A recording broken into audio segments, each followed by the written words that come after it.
Hello students, welcome back to the channel.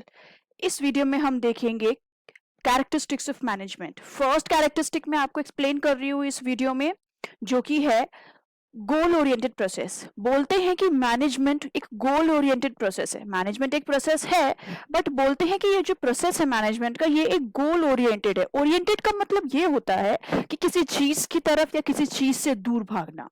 अब goal oriented process का मतलब ये है कि मैनेजमेंट गोल की तरफ ओरिएंटेड है, गोल की तरफ भाग रहा है। पहले मैं इस वीडियो में आपको बताऊंगी एक एग्जाम्पल। उस एग्जाम्पल से आपको क्लियर होगा कि ये कॉन्सेप्ट क्या है। उसके बाद मैं आपको बताऊंगी कि आंसर में आपने क्या पॉइंट लिखने हैं, क्योंकि एग्जाम्पल बहुत लेमैन लैंग्वेज में होता है, आपने वो नहीं लिखना है।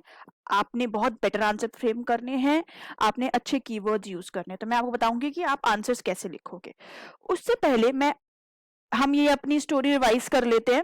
हमने लर्न किया था कि इस यूनिवर्स में ऐसे कुछ इनविजिबल ग्रुप्स हैं जो कॉन्टिन्यूसली अपने मल्टीपल गोल्स के पीछे भागते हैं और वन गोल कंप्लीट होने के बाद चेंज हो जाते हैं। चेंज का कलर भी मैंने चेंज कर रखा है। इसमें से हम पहला उठाते हैं गोल्स वर्ड से, गोल ओरिएंटेड।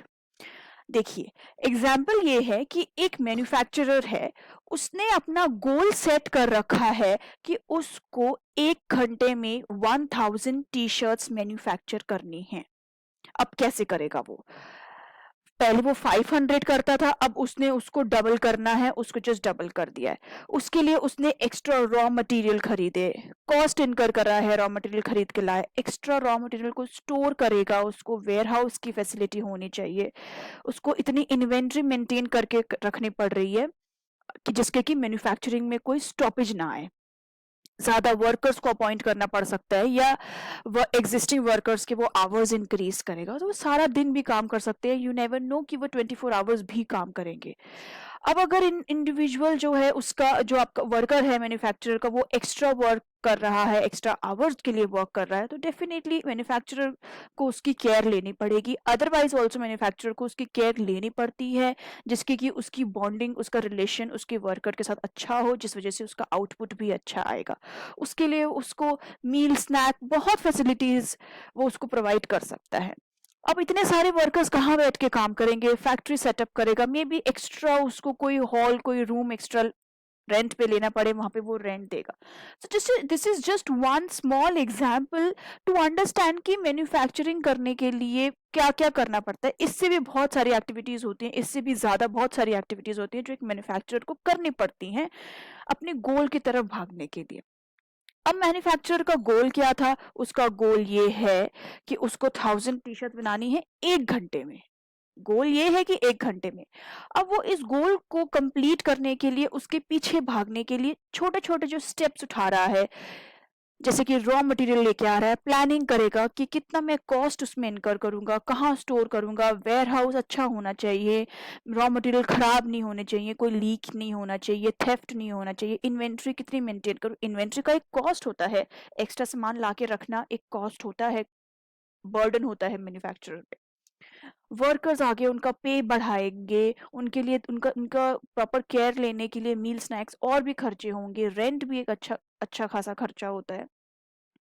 तो ये जो प्लानिंग कर रहे हैं, ये जो छोटे जो भी स्टेप्स उठा रहे हैं, एवरी एक्टिविटी जो ये ले रहा है, वो किस लिए ले रहा है?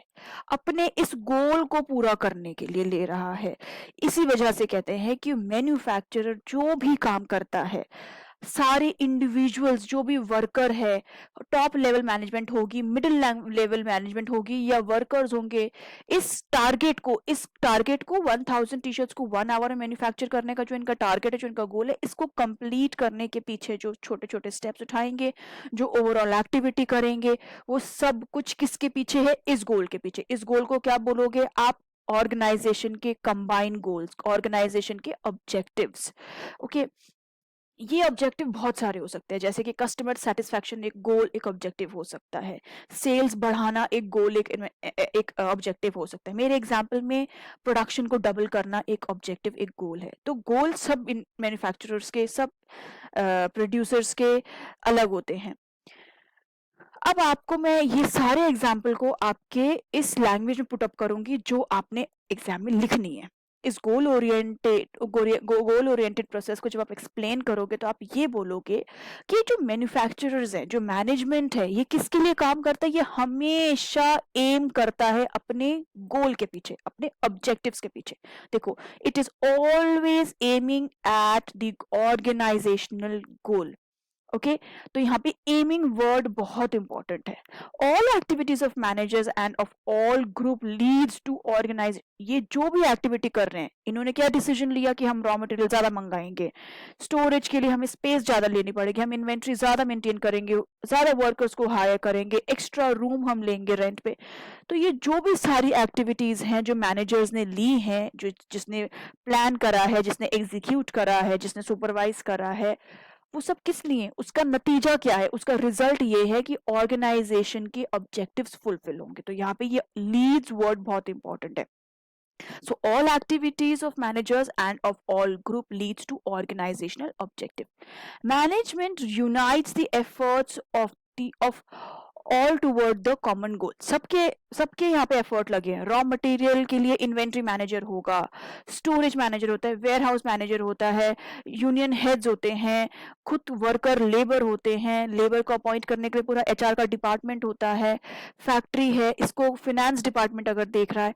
तो जो सबकी एक्टिविटीज हैं, हर इंडिविजुअल की जो एक्टिविटीज है, उन सबको यूनाइट करता है मैनेजमेंट, और उन सबकी यूनाइट करे हुए एक्टिविटी को किसकी तरफ पुश करता है? उसके एफर्ट्स को किसकी तरफ पुश करता है? कॉमन गोल की तरफ पुश करता है। तो यहाँ पे किसके पीछे भाग रहे हैं? ऑर्गेनाइजेशन के ऑब्जेक्टिव को फुलफिल करने के लिए भाग रहे हैं। ऑर्गेनाइजेशन के ऑब्जेक्टिव ही एक रिजल्ट होता है। जो भी एक्टिविटी करते हैं उसका रिजल्ट ऑर्गेनाइजेशन के ऑब्जेक्टिव को फुलफिल करना होता है।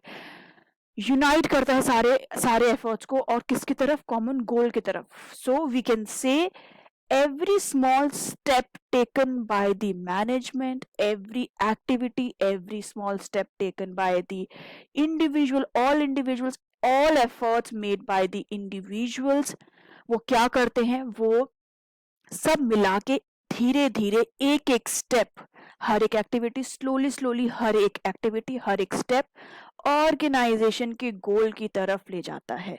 हर एक स्टेप मैनेजमेंट को, पूरी टीम को अपने गोल की तरफ एक स्टेप और आगे बढ़ा देता है, और एक स्टेप क्लोज कर देता है अपने ऑर्गेनाइजेशन के ऑब्जेक्टिव को फुलफिल करने के लिए, उसको कंप्लीट करने के लिए। So all steps taken by the manager and every individual of the organization, वो सारे स्टेप्स क्या करते हैं? अपने ऑर्गेनाइजेशन की गोल की तरफ बढ़ाते हैं खुद को, या बोलोगे कि ऑर्गेनाइजेशन के गोल से और नजदीक हो जाते हैं। तो आपने आंसर इस लैंग्वेज में लिखना है। आप ये वर्ड्स याद कर सकते हो। एम करता है, लीड करता है, रिजल्ट ये होता है, और सबके एफर्ट्स को यूनाइट करके रखता है कॉमन गोल की तरफ। This is all for this video. Thank you for watching and do subscribe my channel for more videos. Thank you so much.